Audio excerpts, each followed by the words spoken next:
What's up? What's up? What's up? It's your boy Domuto. We're back with another video. Today we're watching a video by Pickled Podcast. You know what I'm saying? This is a new channel that we are reacting to. This is going to be What If Goku Was a Guardian of Earth, Part 1. I think we're going to check out Part 1 today just to see how we feel in the story. You know what I'm saying? So, let's get into it, man. Pickled Dill Podcast. My fault. You know what I'm saying? So let's get into it, man. Let's get into it. Age 756. A battle for the ages comes to an end. Piccolo Jr., son of the feared Demon King, versus son Goku, a savior from beyond the stars. As the two combatants lie bloodied and battered, a third figure enters the fray. Kami, mentor to Goku and spiritual other half to Piccolo. He is determined to end the demon's reign permanently, and so raises a hand to blow Piccolo away, even if it will mean his death as well. From the ground, Goku yells at Kami to stop, but the Guardian of Earth's mind is made up, and so with a look back at his pupil, the old Namekian implores Goku to look after the Earth in his stead, then fires his blast. Piccolo screams, but it's already too late and he is promptly disintegrated. Above him, Kami feels himself fading away as well, and so with the last of his strength, he lays a hand on Goku's head, formally transferring the guardianship of Earth before dying in peace. His worst mistake now righted at last. As Kami's cane clatters to the ground, Goku and his friends look on in shock, barely able to believe what had happened. Yajirobe is the first to speak, giving Goku a senzu bean and asking what he plans to do now. Goku sighs that he doesn't have much of a choice. Though he didn't want to become Earth's guardian, he will honor Kami's last wish and take up the position. He then calls down Nimbus, preparing to head back up to the lookout, but is stopped by the feeling of two soft hands in his. It is Chi-Chi looking up at him with pleading eyes. She asks what's to become of their plans for marriage, and Goku shrugs that he doesn't know, but nonetheless, he offers for her to come with him while they figure it out. And so the Saiyan and his fiancée bid goodbye to their friends, setting off for Kami's lookout, or they suppose now, Goku's lookout. When they arrive, Mr. Popo is saddened to hear of Kami's death, but not entirely surprised considering the former Guardian's feelings towards his evil half. Goku is happy to learn that there is no rule prohibiting Guardians from marrying, and so he and Chi-Chi are wed the next day high atop the world. From there they settle into their new life, with Goku undergoing much study and training for his new position as Guardian. The Lookout's library has proven valuable for this, and so Goku comes to know about the secrets of the Earth, as well as the higher realms of the gods. He also learns of his new abilities granted by a modicum of godly ki that all Guardians possess, including the ability to create objects out of thin air, and the ability to travel back and forth between otherworld. Here he meets his direct superiors, King Kai and King Yema, both of whom greatly excite the hero, as he can sense their strength. However, he is unable to train with them while work on Earth requires his attention. Meanwhile, Chi-Chi settles into a similar role to what she does in canon, though with Mr. Popo to assist her, which frees up enough time that she can continue her martial arts training with her husband and the genie, though she is much less judicious about this than Goku is. Gohan is born around the same time as canon, though due to his father being Guardian, he is born with some innate traces of God Ki and a somewhat higher power level.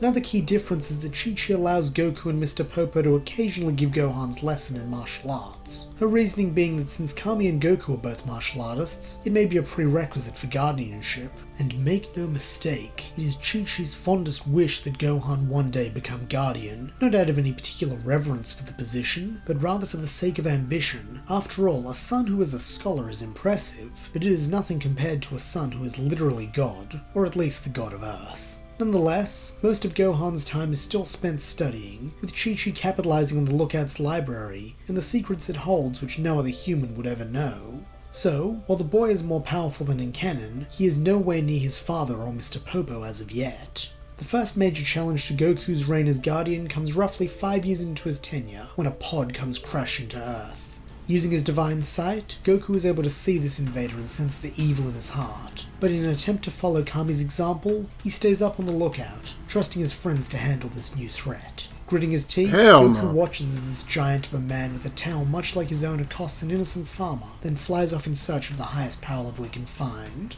With Piccolo dead and Goku's power obscured by the magic of the Lookout, the source of power that Raditz tracks is none other than Tien.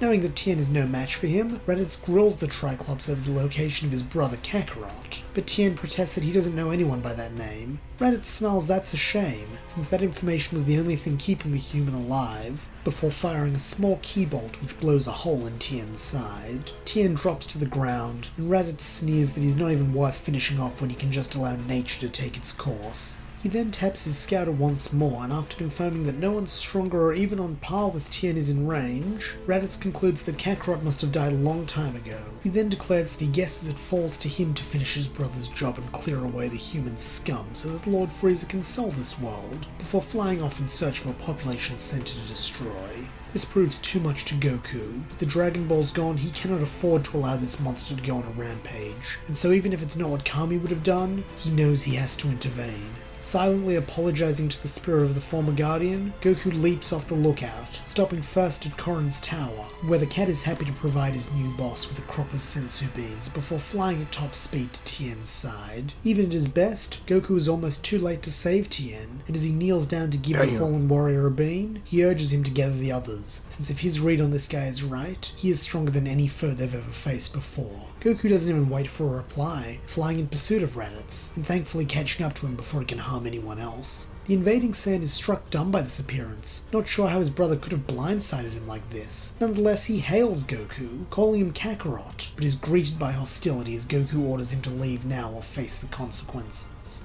Raditz jeers that this is a pathetic bluff, since when they last met his power level was a measly 2, and on a weak backwater world like this, he wouldn't have been able to gain any significant gains. But that doesn't matter, since he promises that once they exterminate this world and meet up with the other Saiyans, he will come to learn the true meaning of power. Or rather, he attempts to promise this, right up until an elbow slams him in the face. Recoiling and clutching his broken nose with one hand, Raditz screams that this was just a lucky hit, and that Kakarot won't get another. Raditz is immediately proved wrong when Goku sheds his training weights, and is able to move so fast that the long-haired Saiyan cannot even track him, as he drives a knee into Raditz's stomach. Hunched over in pain now, Raditz begins to accept the truth, and so taps his scouter, that once the display comes up, 3,322. Now, before we continue the brutal beating of Raditz, I feel it's important to explain this figure. Since Goku's power difference between the end of the King Piccolo saga and the Piccolo Jr. saga is never stated, I used the difference in the human's power levels before and after training with Kami for a year. I then averaged this out and multiplied Goku's power level in the Piccolo Jr. saga by that number. I know an argument could be made that Goku should have a higher power level since he trained for 5 times as long and has greater potential, but considering unlike the humans, Goku wasn't training full-time due to his Guardian responsibilities, his training was at a more leisurely pace considering there was no threat, and also the fact that he only had Mr. Popo, Chi-Chi and Toddler Gohan as sparring partners, which would yield diminishing results after a while, I think that number is a fair estimate of his growth. Nonetheless, this is more than twice Raditz's power, so the Saiyan warrior has no chance against the pure-hearted Guardian. Before long, Raditz is on his knees, bloodied and beaten, his scouter and armor in pieces, while Goku readies himself to deliver the killing blow, having internalized Kami's final lesson that some threats to Earth simply cannot be allowed to live. Being well acquainted with trickery as a means of survival, Raditz begs for mercy, crying that they're brothers and he came here to collect him from this world. Goku retorts that he said he was going to exterminate humanity, but Raditz explains that he didn't really want to, that he's nothing but a slave under the heel of the tyrant Frieza, just like all the other Saiyans, including their father. Goku's expression softens fractionally, and he orders Raditz to explain. Raditz, after confirming that his scouter really is destroyed, hastily tells Goku that he and the other 2 Saiyans have been plotting for years to overthrow Frieza, but they've never had the strength to do so, even though both Vegeta and Nappa are stronger than the brothers combined. So that was the true purpose of his mission, to collect Kakarot just like he said, and together they could find a way to defeat Frieza. Goku is excited by the prospect of fighting such a powerful foe, but after witnessing his predecessor give his life to protect the planet, he is not going to be so willing to abandon it at the first chance, and so tells Raditz that he will help, but under 2 conditions. The first is that he and the other Saiyans give up their evil ways, and the second is that they prepare here on Earth so he can keep up his duties as Guardian. Raditz agrees on both conditions, though with no intention of following the former. He simply plans to use whatever secret Kakarot has found for power growth on himself, and if it's as exponential as it was on his pathetic power level of 2, then Raditz won't need Kakarot or any of the other Saiyans to defeat Frieza. But for now he must bide his time, and so he humbly accepts Goku's offer of mercy. By now the other Z fighters have assembled, with Raditz thinking he's pretty sure he killed the 3-eyed one earlier. Funny, he thought he was better at squishing bugs than this, but maybe it's got something to do with Kakarot's insane growth. Based on the looks on the Earthlings' faces, none of them are very happy to see him, with Krillin demanding to know why Goku hasn't finished this guy off yet. Goku explains that Raditz is his brother, and he's only a bad guy because an evil alien dictator forced him to be. Raditz nods along, trying to look penitent, but he can tell at least the Triclops doesn't buy it, so makes a mental note to kill him for real before he leaves this mudball. However, despite their distrust for Raditz, the other Z fighters do trust Goku's judgment, and more than that, they trust that as Guardian he has Earth's best interests. I don't know about this one, so Goku. ask what they should do now. Goku explains that there are two others like him and Raditz they may need to locate, but Raditz smiles there's no need. Since his scouter was destroyed, his comrades will surely assume that he was killed and so come here to avenge him within a year, adding that since they're multiple times stronger than him, it would be wise to increase their power levels as much as possible in case the other Saiyans launch an attack. Raditz grins, as like the fools that they are, Kakarot and the Earthlings agree to this, and offer him to train with them. This is an entirely alien concept to Raditz, but if this is Kakarot's secret, he won't turn it down. Goku then looks to his friends, saying he supposes it's time that he trained them like Kami trained him if they're going to be facing off against aliens. The Earthlings agree, and so Goku has them all gather around him as he summons Popo's carpet to bring them home. However, instead of travelling directly to the lookout, Goku makes a stop first in the sacred land of Korin at the base of Korin's tower. He then tells Raditz to climb this pole all the way to the top, but not to cheat by using flying or making use of any ki. The elder brother demands to know why, and Goku explains it's good training, which all of them have already done. Grumbling, Raditz agrees, and steps off the flying carpet as Goku and his friends vanish. Meanwhile, Goku and the others arrive back on the lookout, where Mr. Popo and Chi-Chi are waiting with shared looks of concern on their face. Goku giggles that they shouldn't look so worried, everything is fine, but Chi-Chi, who has learnt to sense energy up here on the lookout, tells him that she can still sense that strong evil ki, now just below them.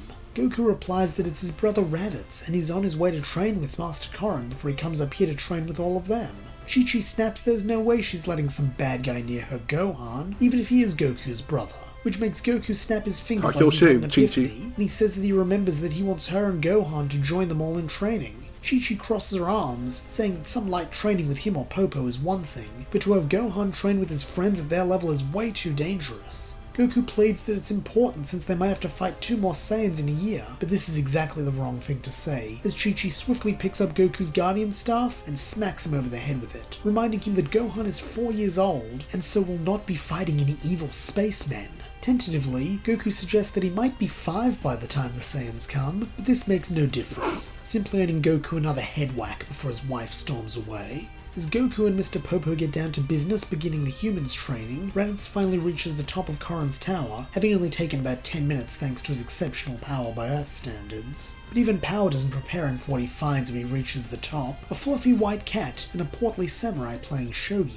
The cat greets Raditz lackadaisically, saying that his name is Master Korin, and if he heard right, Goku wants him to undertake the same training he and the others did years ago. Raditz nods curtly, and Korin fills a clay pot with water which he instructs Raditz to take from him, calling it the Divine Water. Unfortunately, this trick doesn't work super well against a person who can fly at the speed of sound, and before Korin can even move, Raditz is sculling the water, saying it tastes like simple tap water to him. Not wanting this whole thing to be a bust, Korin sighs that he must have gotten the wrong batch, and so fills up another pot, telling Raditz to take this one as well. Once more, Raditz is able to do this with ease, and so Korin sees no choice but to send Raditz on his way up to the lookout, telling Yajirobe to go with them to keep their new friend company. Now it's Yajirobe's turn to look miffed, but he does as he's told, and so he and Raditz begin to climb up the power pole. Even for Raditz, this I like the storytelling he's doing. I like it. He finds himself quite tired by the time he reaches the top, and finds a genie sparring with Very 3 of the detailed. Earthlings at once, while Kakarot supervises. When he sees his brother, Goku welcomes Raditz over, asking how his training with Korin went. Yajirobe shakes his head that it was a dud since Raditz was too strong already, to which Goku shrugged that it was worth a shot, making Raditz's blood boil that this oaf sent him on a fool's errand while his friends got to train, even if it was only a brief detour. He then demands that Kakarot spar with him now, which Goku agrees to, creating more weighted clothing to replace his lost set and taking his fighting stance. Weighed down, Goku's power is comparable to Raditz, which causes the elder Saiyan to say that he doesn't understand why the other would willingly weaken himself. Goku explains the concept of training weights, and Reddit surmises it must be to counter the weak gravity on this world, explaining how planet Vegeta and many other worlds have much higher gravity, approximately 10 times the gravity on Earth. This fascinates Goku, who asks Popo if there's anything they can do to simulate this, and the Junior replies that the chamber meets those conditions, all the while never dropping his guard against the humans' attacks. The Guardian seems less than pleased by this response, almost pensive, and when Raditz asks what he means, Goku says it's something that won't help them now, and they should stick to training with weights. Raditz tries to press the issue, but is stopped by his brother swinging the first punch. Saiyan blood pumping, Raditz pushes the question out of his mind, his thoughts now on this fight, as he throws himself at Kakarot. Later that evening, when all the training is done, Goku and his family, along with the humans, all sit down for a feast. Raditz is also there, but he hangs back, skulking in the corner and gnawing his drumstick down to the bone. Goku urges him to come join them, citing the old Turtle School maxim that eating plenty is part of becoming a great martial artist, but Raditz scoffs this off, merely grabbing out the drumstick then returning to his corner, only to find that someone else is occupying it. A little boy with a tail. It doesn't take a genius to figure out that this must be Kakarot's brat, and so Raditz asks him as much, leering down at Gohan from his considerable height. Gohan, however, is not afraid of his uncle, introducing himself warmly and commenting how nice it is to meet someone else with a tail. Raditz is caught off guard by this innocence, and so tells Gohan that on their homeworld everyone had tails, and they were mighty warriors who conquered the stars. Gohan doesn't seem to care much for this, saying he'd rather be a protector than a conqueror, eliciting a scoff from Raditz that Kakarot and his woman have raised this child to be the opposite of a proud Saiyan warrior. Gohan just smiles that maybe Unky Raditz can teach him about Saiyans sometime, before sauntering off, a happy wag in his tail. The next day and every day that follows for the next several months play out in a similar fashion, with Raditz and Goku sparring under increasingly heavy weights, while Popo trains the humans. Eventually, Gohan and Chi-Chi do join in with the humans, Goku having pleaded with Chi-Chi that it's beneficial for Gohan's training to one day be Guardian, and Chi-Chi wanting to stay close to her son in case anything goes wrong. Meanwhile, the nights are often spent relaxing together as a big happy family, that is on the nights where they aren't too exhausted from training to speak.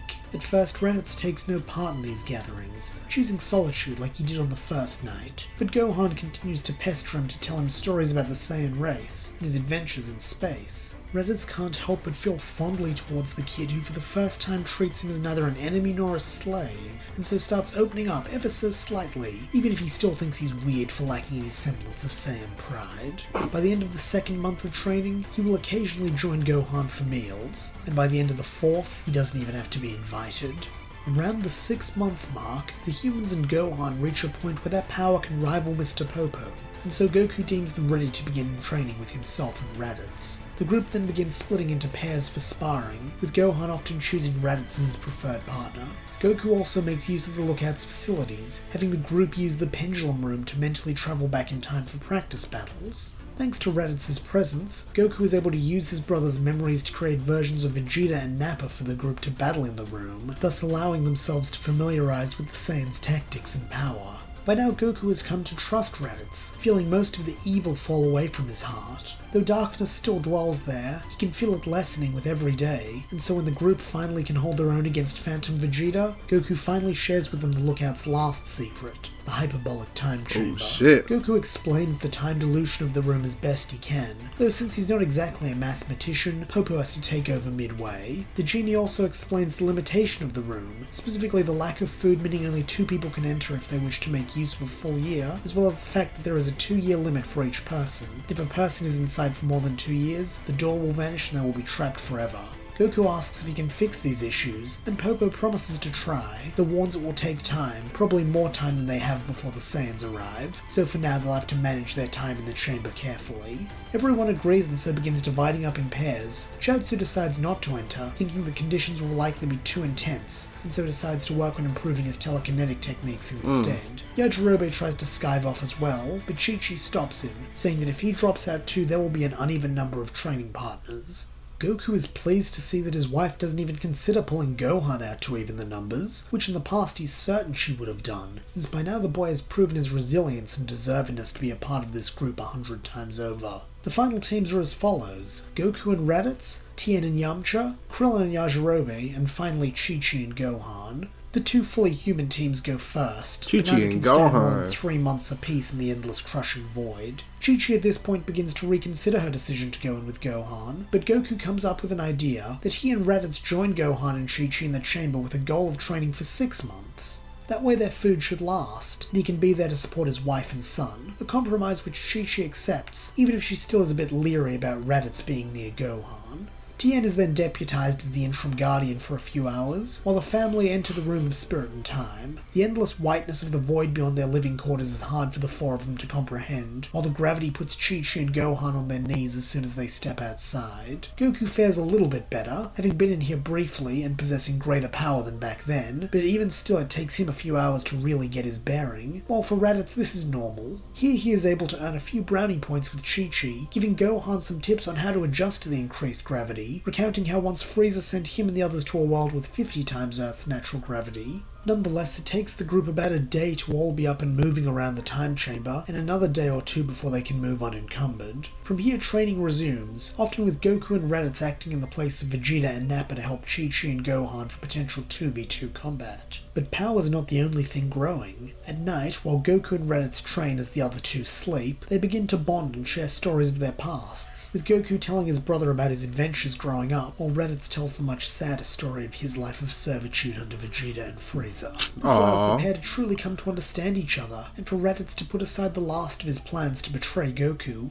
Honestly, he had known he wasn't going to for a while, but this is where the matter is settled. After all, he couldn't leave the brat fatherless. He knew what that was like all too well. Raditz and Gohan also bond when it's their turns to train together, to the point where Raditz even passes on his signature techniques to the boy. Raditz and Chi-Chi what that move called? Grows here, to the point where she is comfortable leaving her son in his uncle's care unsupervised.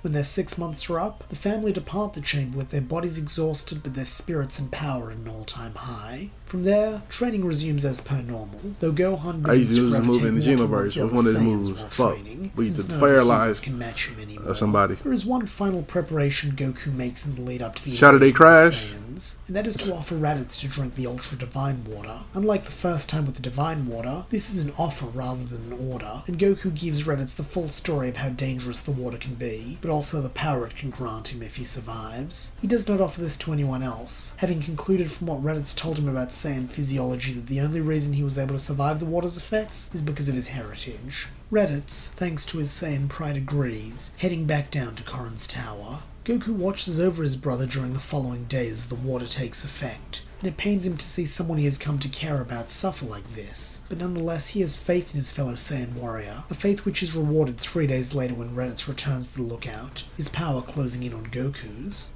The day of the Saiyan invasion comes, and then passes, as does the next day, and the next, which becomes a week, and then a month. In this time, Raditz is forced to face a rather difficult truth, that Vegeta and Nappa aren't coming to avenge him, that they literally do not care if he lived or died here on Earth. It is a humbling thought, made more humbling by the realization that the people on the lookout who met him originally as an enemy have treated him better than his own kind ever did. That night, Raditz lays all this out to Goku, confessing his original plan to manipulate him and begging his forgiveness. Goku gives this freely, having seen how Raditz had changed over their 18 months together. However, he is not ready to give up on the idea of recruiting the other Saiyans and ridding the galaxy of Frieza, and so asks Raditz if he has any other way of contacting his allies. Raditz replies that though his scouter was destroyed in their initial battle, his pod still has a transmitter, so perhaps that could be used to contact Vegeta and Nappa's pods, if they are within the quadrant. Goku says it'll have to do, so the brothers depart for Raditz's landing site. By good fortune, the radio transmitter is still intact, and so Raditz sends out a call to Vegeta and Nappa.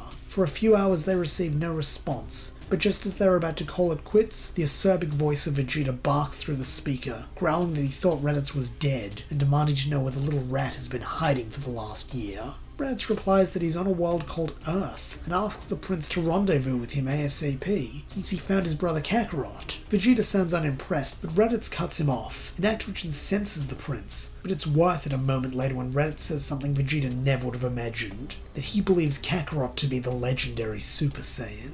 Though Vegeta doesn't believe this for a second, he is wise enough to know that if Raditz is telling the truth, then this might be the weapon he needs to kill Frieza. Conferring briefly with Nappa, the Prince of All Saiyans tells Raditz to transmit the coordinates, and they should be there within a matter of weeks. Raditz does as he's told, and the two spacefaring Saiyans punch them into their pod's navigation systems, tearing off towards Earth. Little do they know that there are another set of eyes scanning these coordinates as a sinister smile crests a pair of cruel shit, not reptilian Frieza. lips. I ain't gonna lie, I fuck with it. Okay, Pickled Dill podcast. Hey, this is my first time reacting to his story, and this is okay. Part 1, I fucking with, man. I like him. You know what I'm saying? It's definitely different from the other stories I've been watching with from Smug Stick, which he does his thing, Charlotte Sand, Major Dragon, all of them. So shit. Y'all want, you know what I'm saying, some more parts, you know what I'm saying? Turn the video up, man. Anyway, tell me how you feel about the video down below. You like my reaction, make sure you like, comment, subscribe, and I'll catch you next time. Peace.